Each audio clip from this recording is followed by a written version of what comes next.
സംസ്ഥാനത്തെ +2 മാർക്ക് സർട്ടിഫിക്കറ്റുകളിൽ പിഴവ് കണ്ടെത്തിയ സംഭവത്തിൽ ഇടപെട്ട് മന്ത്രി വി ശിവൻകുട്ടി വിദ്യാർത്ഥികൾക്ക് പുതിയ സർട്ടിഫിക്കറ്റുകൾ ഉടൻ വിതരണം ചെയ്ത് സംഭവത്തിൽ അന്വേഷണം നടത്താൻ മന്ത്രി നിർദ്ദേശം നൽകി.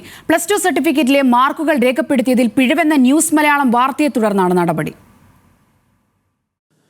ഈ അധ്യയന വർഷം +2 പരീക്ഷ പൂർത്തിയാക്കിയ 4.5 ലക്ഷത്തോളം വിദ്യാർത്ഥികളിൽ 30,000-ഓളം വിദ്യാർത്ഥികളുടെ സർട്ടിഫിക്കറ്റുകളിലാണ് പിഴവ് കണ്ടെത്തിയത്. 1-ാം വർഷ മാർക്കും 2-ാം വർഷ മാർക്കും ചേർത്തുള്ള ആകെ മാർക്കാണ് സർട്ടിഫിക്കറ്റുകളിൽ തെറ്റായി രേഖപ്പെടുത്തിയിട്ടുള്ളത്. വിദ്യാർത്ഥികളെ ഇത് പ്രതിസന്ധിയിലാക്കുന്നുവെന്ന ന്യൂസ് മലയാളം വാർത്തയിൽ അടിയന്തര ഇടപെടൽ നടത്തിയ മന്ത്രി വി ശിവൻകുട്ടി ഒറിജിനൽ സർട്ടിഫിക്കറ്റ് ഉടൻ വിതരണം ചെയ്യാൻ നിർദ്ദേശം നൽകി. ഒപ്പം ഹയർ സെക്കൻഡറി വിഭാഗം അക്കാദമിക് ജോയിന്റ് ഡയറക്ടർ, സംസ്ഥാന IT സെൽ പ്രതിനിധി, സർക്കാർ പ്രസ് പ്രതിനിധി എന്നിവർ അടങ്ങുന്ന സമിതിയെ അന്വേഷണത്തിനായി നിയോഗിച്ചു. മന്ത്രിയുടെ അധ്യക്ഷതയിൽ പൊതുവിദ്യാഭ്യാസ വകുപ്പ് secretary K Vasuki IAS, higher secondary academic JD doctor S Shajida, പരീക്ഷാ വിഭാഗം JD ഡോക്ടർ K മാണിക്യരാജ് എന്നിവർ ചേർന്ന യോഗത്തിലാണ് തീരുമാനം.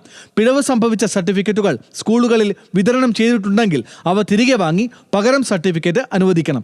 വിതരണം പൂർത്തിയാക്കാത്ത സ്കൂളുകൾ തെറ്റില്ലാത്ത സർട്ടിഫിക്കറ്റ് മാത്രം വിതരണം ചെയ്യണമെന്നും നിർദ്ദേശമുണ്ട്. ഹാൻസ് ജോൺ, ന്യൂസ് മലയാളം, തിരുവനന്തപുരം.